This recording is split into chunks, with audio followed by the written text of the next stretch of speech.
Panggil saja saya UB. Saya seorang pendaki solo. Kadang juga bareng teman, tapi kebanyakan melakukan pendakian seorang diri. Ada plus minusnya menjadi seorang pendaki solo. Walaupun kebanyakan minusnya sih, tapi bikin lagi antara enak sama ngeri-ngeri sedap. Ya beda tipis lah. Yang penasaran bisa kok dicoba. Oke, saya mau sedikit share salah satu pengalaman pendakian solo saya. Mulai dari Lawu dulu kali ya, karena ada banyak cerita yang mungkin akan saya bagikan nantinya. Tentunya jika kalian yang mendengarkan meminta lagi, ya enggak?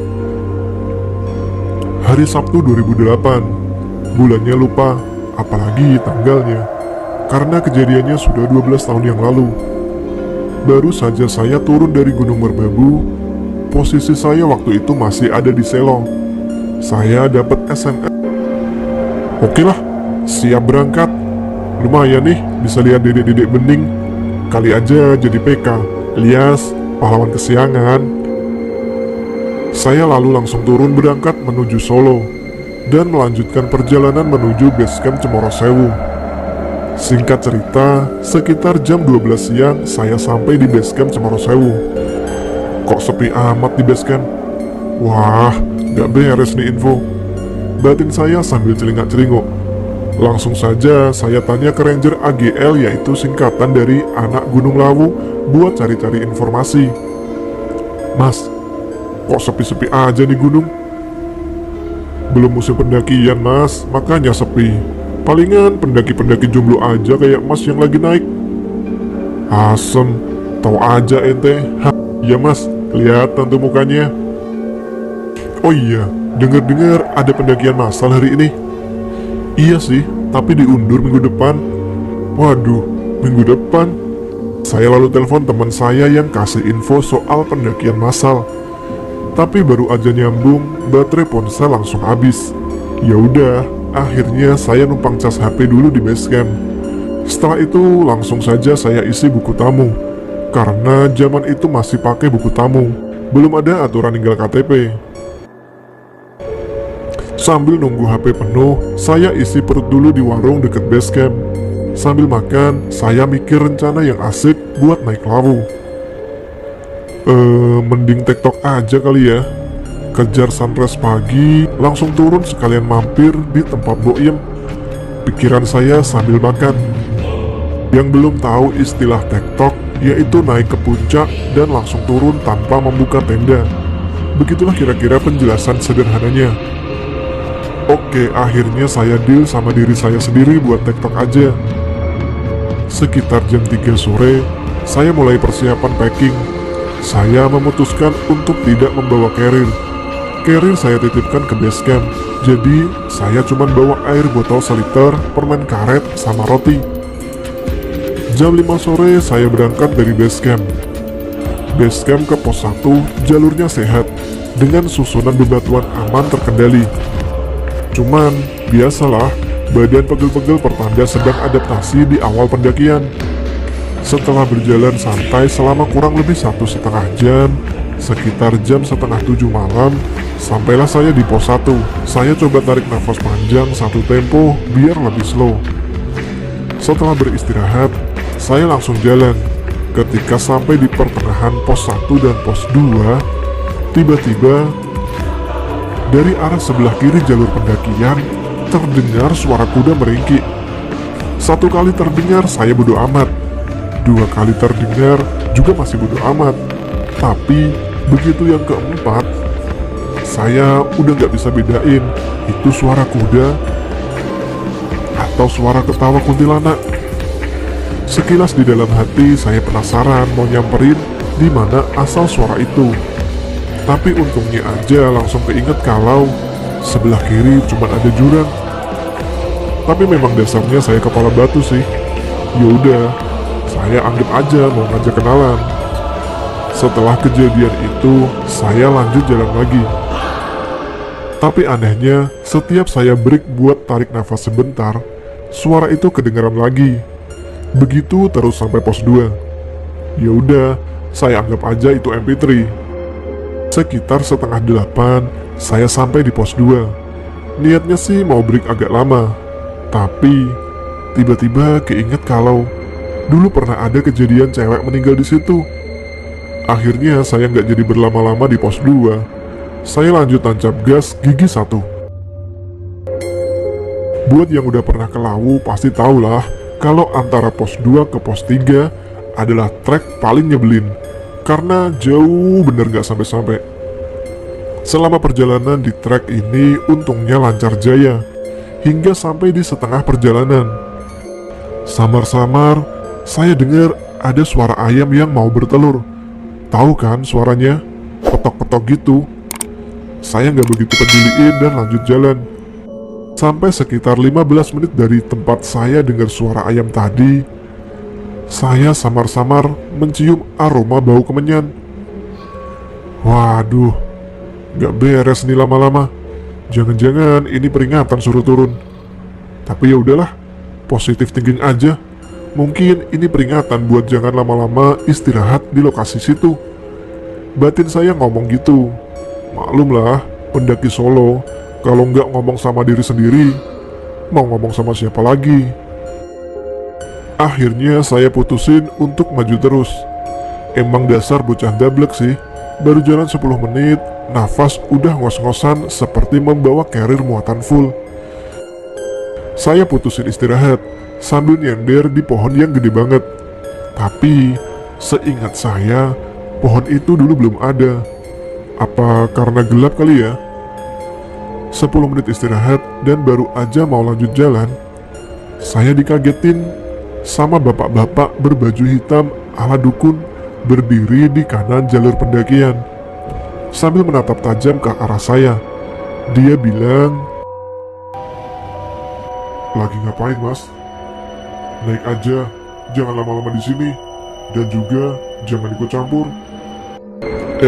Iya pak, jawab saya singkat.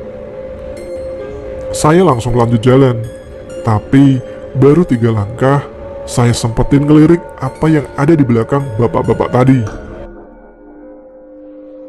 Dan bukan main, saya kaget sekaget-kagetnya. Mau teriak tapi takut bapak-bapak tadi tersinggung. Saya melihat ada cewek yang berlumuran darah. Ekspresi mukanya memelas, tangannya memanggil-manggil seolah-olah minta tolong ke saya. Dan gak jauh dari cewek itu, saya melihat ada 2 pocongan setinggi kira-kira 3 meter sedang senyum-senyum ke arah cewek itu. Ditambah ada makhluk hitam besar yang menurut saya itu adalah genderuwo. Dia sedang pasang muka seram, seolah-olah sedang mengusir saya dari situ. Nafas saya sepersekian detik nyangkut di tenggorokan. Saya lihat lagi ke arah bapak-bapak tadi. Dia seperti memberi isyarat mengusir saya pakai tangan. Dan gak pakai lama, saya segera cabut dan tancap gas dari situ. Saya jalan setengah berlari ke atas. Bisa kalian bayangin, pos 2 ke pos 3 biasa ditempuh 1-2 jam. Tapi waktu itu bisa saya tempuh cuman dalam waktu setengah jam. Gokil gak tuh? Sampailah saya di pos 3 Watu Gede. Saya tarik nafas dalam-dalam dan break agak lama di situ. Sampai akhirnya ketiduran sekitar setengah jam. Tapi tiba-tiba saya mendengar seperti ada suara orang lagi jalan di jalur pendakian.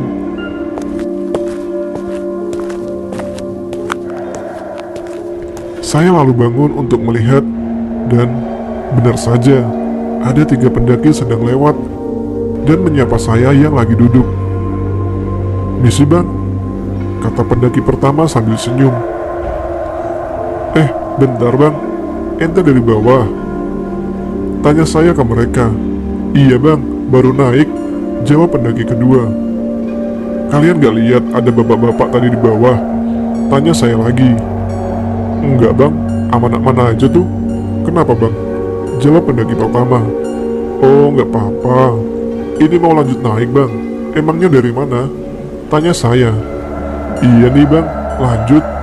Target sampai Boyem aja nih," jawab pendaki ketiga. "Dari Bogor bang," sahut pendaki pertama. "Berangkat kapan bang dari sana?" tanya saya lagi. "Udah lama bang, saya nggak perhatiin," Jawaban pendaki kedua yang membuat saya sedikit janggal. Mau bareng bang? Yuk bareng kita aja, kata pendaki ketiga mengajak saya buat bareng mereka. Oke deh, lumayan lah ada temen, jawab saya mengiyakan. Sepanjang perjalanan kami berempat cuma diam dan terus jalan. Jarak antara kita sekitar 3 meteran satu sama lain. Nah, ketika sampai di sumur Jolotundo, salah satu pendaki tanpa ngomong langsung aja masuk ke sebelah kiri jalur pendakian. Bro, temen ente mau kemana tuh? Tanya saya ke yang lain. Gak apa-apa bang, biarin aja. Emang begitu dia. Udah yuk lanjut, jawab pendaki kedua. Dia mau nostalgia bang, keinget zaman dulu. Haha, tambah pendaki ketiga. Gak apa-apa itu. Aduh, terserah deh, jawab saya. Gak apa-apa bang, ntar juga nyusul kok, kata pendaki ketiga. Kami pun melanjutkan perjalanan dan aman terkendali. Sampai akhirnya tiba di pos 4 Watu Kapur dengan aman sentosa. Bang, aneh gak kuat nih, kalian duluan aja ya, ntar ketemu di puncak, kata pendaki kedua. Yakin bang? Mau saya temenin? Jawab saya menawarkan diri. Yakinlah bang, Gunung Lawu kan rumah saya, jawab pendaki itu lagi. Yuk bang, lanjut. Gak usah khawatirin dia, ini tuh pos favorit dia. Tiap kesini betah banget dia, kata pendaki ketiga. Ya udah, ketemu di atas ya, kata saya ke pendaki kedua. Kami pun lanjut jalan. Sepanjang perjalanan, lagi-lagi cuma diam, hening, senyap. Saya mulai kepikiran lagi kejadian di bawah tadi. Apa jangan-jangan itu cewek dijadiin tumbal apa gimana ya? Itu aja yang saya pikirin sampai saya baru keinget kalau rombongan 3 pendaki ini fisiknya kuat amat ya. Dari tadi tanpa break. Saya juga ngerasa badan enteng amat dari tadi buntutin mereka nggak pakai rem. Pas saya sadar dari pikiran saya, nggak terasa udah sampai di 9 derajat. Ditandai sepoi angin yang lumayan kencang dan hamparan savana di depan mata. Bang, aneh sampai sini aja yang nganternya, kata pendaki ketiga. Loh, tanggung bro, baunya belum di depan mata tuh, jawab saya ke pendaki itu. Iya bang, saya sampai sini aja, sekalian nunggu bantuan, kata pendaki itu yang membuat saya penasaran. Hah? Nunggu bantuan? Emangnya ada apa bro? Ente sakit? Tanya saya ke tuh pendaki. Gak apa-apa bang. Dah, abang lanjut jalan aja. Jangan kelamaan di sini. Saya juga lagi nunggu orang kok, jawab pendaki itu. Nunggu yang 2 orang tadi itu? Tanya saya yang masih kebingungan. Hehehe. Pendaki itu cuma ketawa. Ya udah deh, saya temenin, kata saya. Lo gua suruh lanjut ya lanjut, kata pendaki itu sambil marah-marah. Ya udah, saya lanjut, kata saya ke dia. Dalam hati, ini orang kenapa ya? Baru jalan 5 meteran, pendaki itu manggil saya. Bang, salam buat Boyem ya, bilang ke dia kapan-kapan saya minta dikerokin lagi, katanya titip pesan. Siap bang, jawab saya mengiyakan. Oh iya bang, pesan saya jangan dipikirin, maju aja terus, kata pendaki itu lagi. Oke, jawab saya singkat. Dan saya melanjutkan perjalanan. Banyak pertanyaan di kepala saya. Dari jauh atap pendopo Hargodalam sudah terlihat. Gak pakai lama, saya langsung tancap gas karena jalan memang landai. Sampailah di warung Boyem dengan rasa lega. Serasa ketemu dewa pelindung. Terasa aman dan nyaman. Saya kepikiran untuk melihat jam tangan. Dan ternyata baru jam 9 malam. Gila, dari Watu Gede sampai Boyem cuma setengah jam. Wah, gak beres nih batin saya waktu itu. Saya gak langsung masuk warung Boyem dan cuma duduk-duduk di depan warung sambil bengong. Tiba-tiba saya tersadar setelah dikagetin suara khas perempuan tua yang familiar, yaitu Boyem. Mas, kamu ngapain di luar? kayak orang bingung. "Sini masuk aja," kata Mbok Iem. "Iya Mbok," jawab saya setengah bengong. "Emangnya sampean ketemu apa?" tanya Mbok Iem yang sepertinya melihat ada yang saya pikirkan. Akhirnya saya ceritain semua kejadian demi kejadian lengkap ke Mbok Iem. Mbok Iem cuma manggut-manggut, tanda mengerti kejadian yang saya alami. Dan Mbok Iem bertanya, "Mas, sampean sadar nggak pendakian Gunung Lawu hari ini ditutup sampai minggu depan?" "Ah, masa sih Mbok? Tadi di basecamp ketemu rangernya kok. Isi buku tamu terus nitip carrier," jawab saya. "Kalau nggak percaya, besok lihat aja di bawah." "Emang yang jaga siapa? Orang botak pelontos bukan? Terus jari kirinya jumlahnya ada 6. "Iya sih Mbok, orangnya botak. Tapi jarinya saya nggak perhatiin Mbok," jawab saya. "Ya nggak apa-apa lah, buat pengalaman." "Oh iya Mbok, tadi di Sendang Derajat ada yang nitip pesan. Kapan-kapan dia minta dikerokin lagi," kata saya menyampaikan pesan dari salah satu pendaki tadi. "Oh," jawaban singkat Mbok Iem yang makin misterius. Mbok Iem lalu masuk ke belakang dan keluar lagi dengan membawa minyak kayu putih sama koin 100 rupiah gambar wayang. "Nanti kalau sampean turun, ini minyak sama koin tolong lemparin ke Sendang ya," kata Mbok Iem. "Kenapa Mbok?" tanya saya penasaran. "Udah lempar aja." "Iya deh Mbok," jawab saya mengiyakan. Saya lalu tidur dan bangun jam 8 pagi. Dan yang pasti melewatkan sunrise, kebangun, di depan saya udah ada nasi goreng sama teh manis. Saya cari Mbok Iem tapi nggak ketemu. Karena saya lapar, ya udah, saya langsung hajar itu nasi goreng. Jam 10 siang saya mau turun tapi Mbok Iem belum juga nongol.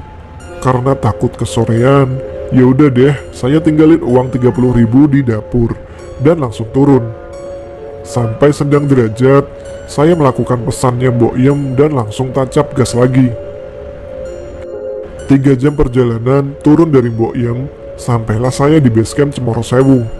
Perjalanan saya kebut sambil lari plus loncat-loncat. Udah mirip monyet laut dah pokoknya. Ketika sampai di basecamp, saya tanya ranger yang jaga perihal si botak berjari 6 yang jaga pos kemarin. Tapi mereka malah senyum-senyum geli. Saya lalu ceritakan semua kejadian yang saya alami dan saya cek buku tamu, ternyata kosong. Nggak ada nama saya ataupun pendaki lain. Masih misterius siapa sosok penjaga berkepala botak itu. Dan ketiga sosok pendaki yang saya temui. Juga siapa orang tua yang memakai baju serba hitam yang dikelilingi sosok makhluk gaib itu. Sampai di sini dulu cerita pertama saya tentang pengalaman mendaki gunung saya. Semua ini real cerita nyata yang saya alami sendiri. Terima kasih.